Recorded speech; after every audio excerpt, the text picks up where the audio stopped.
waste or abuse. And so I did exactly what the IRS instructed me to do. And then the response was, we're not going to address any of these concerns, and there's the door.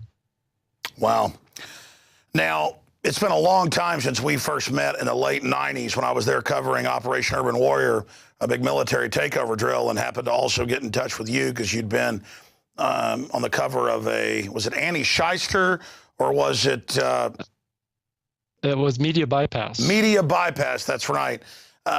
So I remember going and meeting with you, and since then you've obviously learned a lot more. So just in summation, as a former criminal investigator for the Treasury Department assigned to the IRS, badge, gun, raiding people, the whole 9 yards, you go do a criminal investigation, you discover, hey, all is not well here. We didn't get this till 1913, same year as we got the Federal Reserve Act.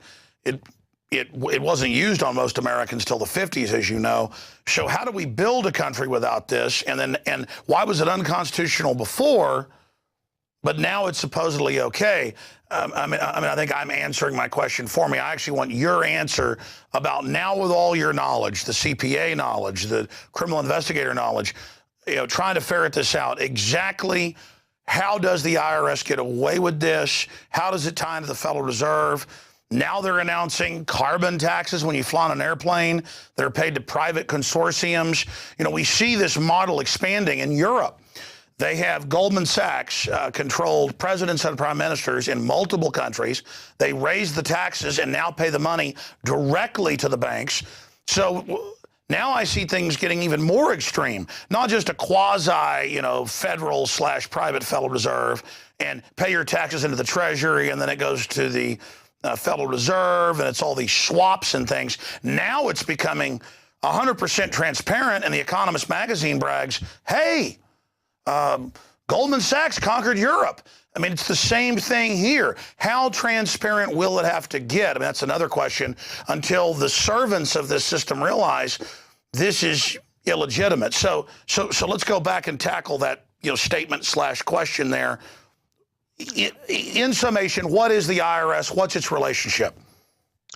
Well, I think you point out an interesting aspect of my looking into this. I saw basically a tentacle and had no idea how big the octopus is. That the IRS and the federal income tax is just one of many tentacles that is tied into the monetary system in America, but then, of course, the monetary system throughout the world. And then who runs that monetary system and who implemented it and who decided that the federal income tax and the Federal Reserve would have to come into being at the same time in 1913, realizing that was no coincidence whatsoever. That one, they're married, they're joined at the hip, they have to function together. And so, learning that as they say, the rabbit hole, just how deep it goes. And I know you've lived that same kind of life where you think that the rabbit hole has gone deep enough, and then there's just a whole nother, 1,000 feet to traverse down. So bottom line for me and all of my research is, number one, I don't encourage people to take on the IRS. I encourage people to educate themselves and understand the landscape. Okay, because you've got to do that first before you do anything different at all, if you do anything different at all. But other than that, as far as the IRS, their authority, basically, their authority is much more limited than they lead the American public to believe. Most Americans who work in America and live in America aren't liable to pay the federal income tax. And because there's an absence of a liability to pay the federal income tax, then according to the law, it's very clear there, they have no obligation to keep records. They have no obligation to file returns, because those obligations come after you've been made liable for the tax. And that liability for the average American just isn't there. The other thing is, I don't like to call the income tax unconstitutional, because I don't believe that it's unconstitutional. I think what has happened is the Congress and the Treasury Department formulated a way that they could basically fool the public into believing that they had an obligation to pay the federal income tax. And they used the existing statutes that did apply to certain Americans in certain limited circumstances. For example, if you're an American that works abroad, okay, you work over in Europe for some reason, then there could be tax provisions, income tax provisions that would actually apply to you and force you to pay the federal income tax. Or a person who comes here to work but retains their citizenship outside the United States. That would be another example of a framework and a scenario where someone might have to pay the federal income tax. So there are statutes in there that apply to some people, but through the media and through the government and the Congress, everyone, the judiciary, everyone keeping silent and a wink and a nod, the IRS is able to operate as if everyone is required to pay, and no one holds them accountable, or very, very rarely are they held accountable. So the IRS does what their job is, which is to just, slash and burn and take as much property as they can and get away with as much as they can. And because the American people, largely the time period before the internet, are just unaware of this, that this is even true.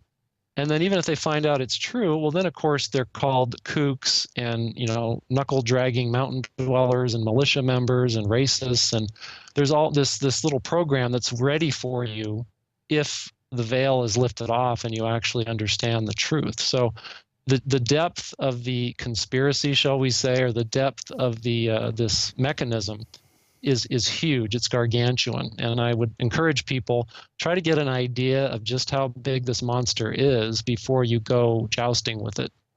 Well, so many examples of this color of law thing pop into my mind while you were speaking. But all over the United States, there is no law that you've got to take vaccines to attend school, college, any of it. But they announce it's the law, and then they'll trick you. They'll kick you out of school for not taking the shot because of policy, but then they trigger criminally truancy laws because you're out of school, even though it's not applicable. It's the same in all 50 states because they kicked you out.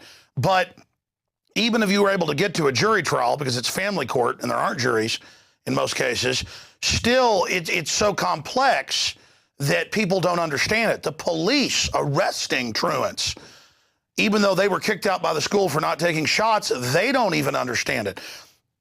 And it's that model of where something is a fraud. I always researched, why does the system love these? Well, it's because they know the loopholes and they're exempting themselves. Most of the big corporations and really powerful rich people pay almost no tax. Mitt Romney on record pays almost no tax. His wife almost pays no tax. You've got the Rockefellers and Rothschilds put their money in tax-free foundations and then only spend part of the profit on philanthropic operations that is actually steering society. And the example just goes on and on and on and on and on, where it is a fraud. And they know exactly what they're doing in so many cases. And as you pointed out, though, then it gets to where it's institutionalized. And then that's why I don't recommend people say, you wimp, tell people not to pay it. Listen, I know for a fact my dad overpays the taxes. They've got him as a mark. They've shaken him down 3 times in my life, and I've watched it. I know for a fact, there's not just the whole debate about how the government, and I want you to speak to this, has this fraudulent income tax or this fraudulently applied expanded income tax. What about the way they take stuff without due process? What about the shaking down people? What about in this economy where companies can't stay open and they just keep squeezing and squeezing, or how they're getting rid of the write-offs? I mean, I've seen the reports, even the Wall Street Journal, where they've gotten rid of almost all the investigators for people worth hundreds of millions or billions. And now they have the few investigators that are there, a few thousand, as you mentioned, who are actually busy messing, not even with middle class I've seen now, but they put them on, quote, blue collar groups. So the rich, they've set this up. They're getting the tax money through corporate welfare, and they're sicking the IRS on middle class and poor people. And the IRS isn't even allowed to go after them except for an occasional movie star to create fear. I mean, it's so mafia driven. I know I'm ranting here, but I mean, your take on that. You're absolutely correct. I mean, what is really the most sinister to me is the bullying type nature. I mean, here they want all these anti-bullying laws. I wish they would apply them to the IRS and the EPA and all these federal agencies that are bullying good Americans. And the reason they bully that particular group, you know, middle or lower income people, is because they can't fight back. And you were talking earlier in one of your shows about the shorter gentleman, the shorter police officer who was banging your head against the wall. I mean, you know, who do they think they are? But of course, when they can bully people and they get away with it, well, then they figure, you know, if I can bully one guy, tomorrow I'm going to bully two, and then I'm going to bully five, and then I'm going to bully 20. And it's this track record of being able to lie to people and get away with it that gives them the impetus to continue lying, because it works. And it's up to us, and that's why I'm so grateful for all that you do and all of your crew, is because these lies work because people don't even realize that they're lies. And I think that's the first step, and why you do such a great job in exposing these lies and giving the platform to people like myself who are trying to stay alive and, you know, pull the arrows out of our back as we expose the lies in a particular walk of life that we come from. Joe, since you raised that point, and people can learn more at your website that we've been posting underneath you off and on, tell us about your court case and this particular exhibit 04-035 AF, because for those that just joined us or don't know, you know, about your whole history, they actually tried to prosecute you. Well, they did prosecute you and tried to put you in prison for engaging in what your college degree is in, CPA work, simply trying to help people with their taxes and using what's in the IRS rules. Well, basically, after I left the IRS in 1999, I reluctantly would help people with their IRS issues, and mainly because the place kind of gave me the willies after I left. I really didn't want a whole lot to do with it. But, you know, carrying a gun and a badge for the IRS, and people think you know everything there is to know about the tax laws. And so I, you know, got up to speed in order to help people.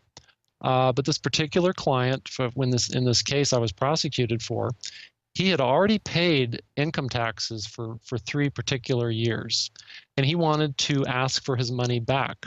And it just so happens that that's what the IRS has encouraged people to do for decades, is if you have a problem with the income tax, pay the money first and then sue for a refund.